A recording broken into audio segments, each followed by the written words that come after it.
And we're back, restocked, ready to roll. Boom. In video games news this week. I've got to say my mind is blown. Yeah, I got my brand new display. Wow. I need to put it up a little higher, it looks like. But normally when it's just me sitting here, I'll be cool. I could go. No, we're good. We're good. We're good to go.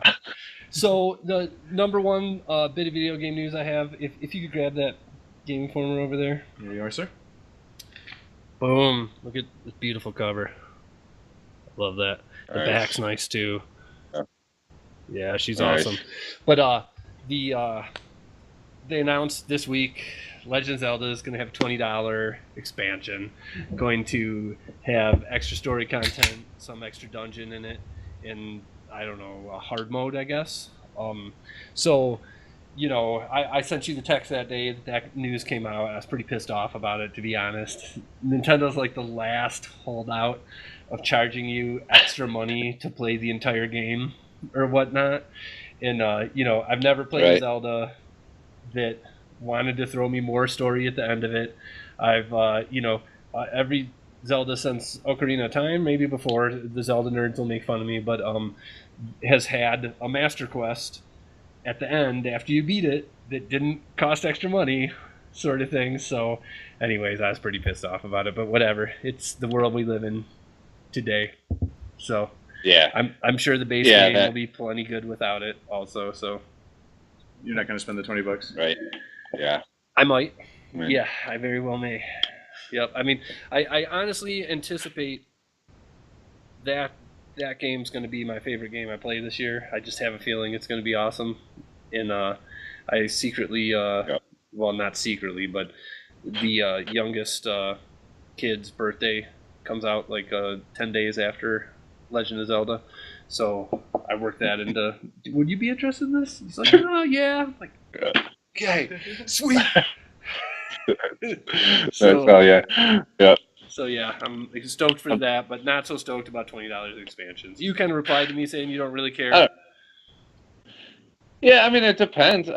I'm not necessarily against expansions. Like, if they're, you know, I mean, The Witcher, for example, I mean, they released The Witcher as an awesome full game, and their team continued to work on the game after they released it to make awesome new content that you could get later, and it was totally awesome. I mean, if that's what they're doing, like they want to get Breath of the Wild out there with the full campaign, and it's gonna be sweet, and then at the same time continue to work on the expansion until they release it to give you bonus content, then that's cool.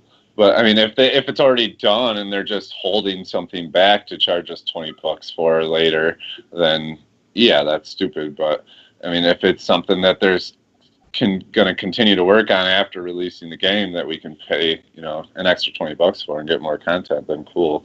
You know, just, you know, whatever. I guess I'm indifferent. Yeah, I mean, it seems like The Witcher and The Last of Us did story DLC right. You know what I mean? I never heard anybody complain about those additions afterwards. Obviously, if it's The Witcher, for example, and I haven't played them yet. I know you keep on yelling at me, but if you made my favorite video game of all time, and then you want to give me more, cool. Yeah. You know what I mean? Yeah. I'm okay with that, and I don't have to wait 6 years for a true sequel or whatever. Then cool, but you know, but it's just weird that, you know, it's like this half when it becomes story involved, it's like this half step to being episodic, but not really.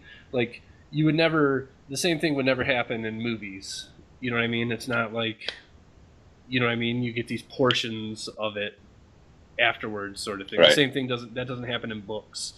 You know what I mean? For I guess that's why Zelda really bugs me. Something like Mario Kart, I bought Mario Kart and all the extra content. Just let me throw money at you and just keep throwing more tracks at me, and I'm totally cool with that. But when you're talking about something like Zelda, where super duper as story based as it gets, you know, it just feels weird to me that they give you chunks of the story after for extra money. I mean, what did they say that? I mean, is it? I feel like it's going to be like every other expansion where the main game is the main story, and then you get an additional story for the extra $20. That takes place after the main story. Are they saying that you don't get to finish the main story? No, without spending an extra $20? No, they haven't said that, and that's what all the best games kind of get it right. But you know what I mean? It's like this half step where it's not a real sequel, and the game isn't an episodic game. Like when we play these episodic games where it's broken up into equal chunks, and you pay the set price at the beginning if you're in, and then you get them all as they roll out. Then that's one thing.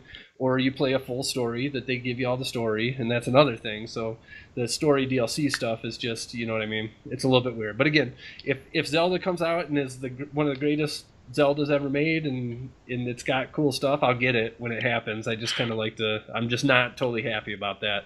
Either tack it into the game or make it a episodic thing. Like, I don't know. I hate the future. I'm old.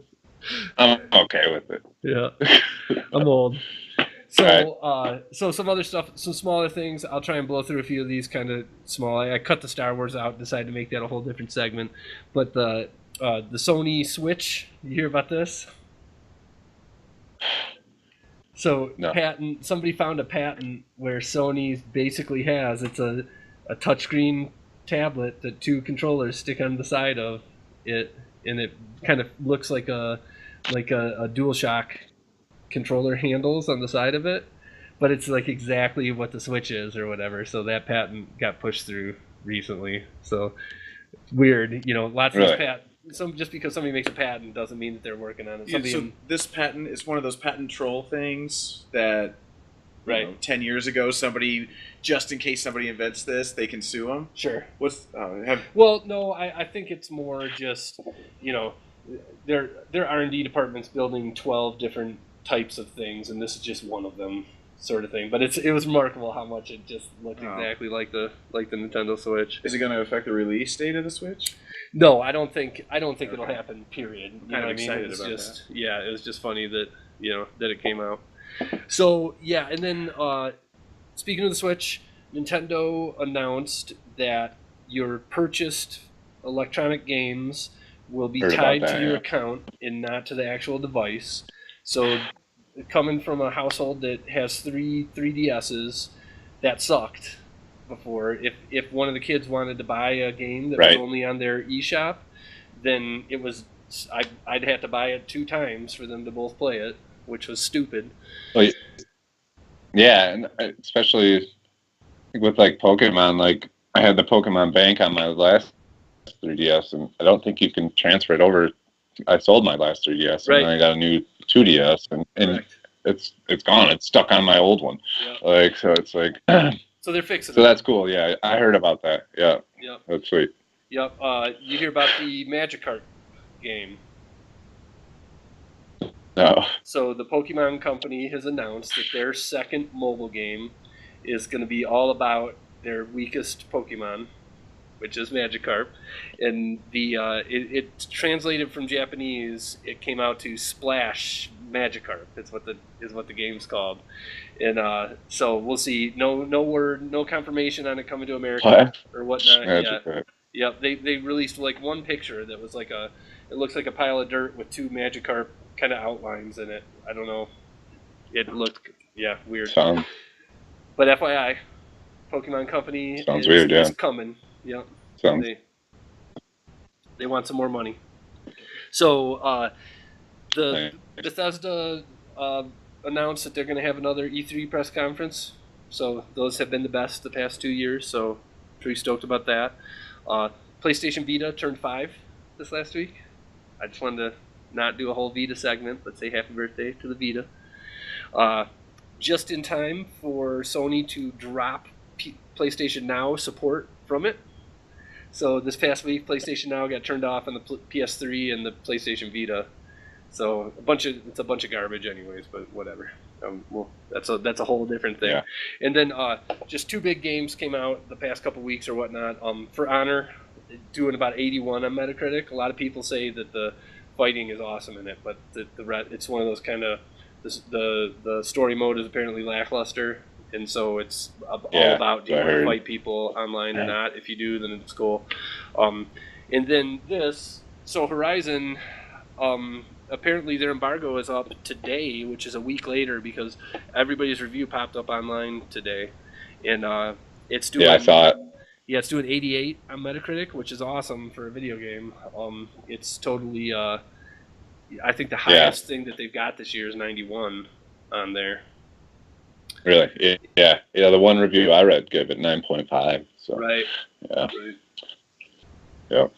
Totally. So apparently it's good. We're gonna need that. Yeah. Yeah. Apparently it's good. So that's what I got for the week. Let's move on. Let's blast through this. How about unless you got anything else video game related? I'm good. Just knocking out Pokemon and Yeah.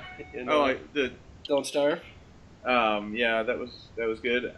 I guess the only other thing I was excited about was Amazon announced they're releasing a series based on Philip K. Dick's Do Electric Sheep Dream. Why I can't remember the damn title now. Right? What's the book's title? Right. It's I don't know. It looks good. Yeah. Bryan Cranston's producing it. It's a passion project of his, and I thought Amazon did a great job with Man in the High Castle. So I'm excited to see this. Yeah, series. I never saw it. Yeah, Highly recommend it. Yeah, totally.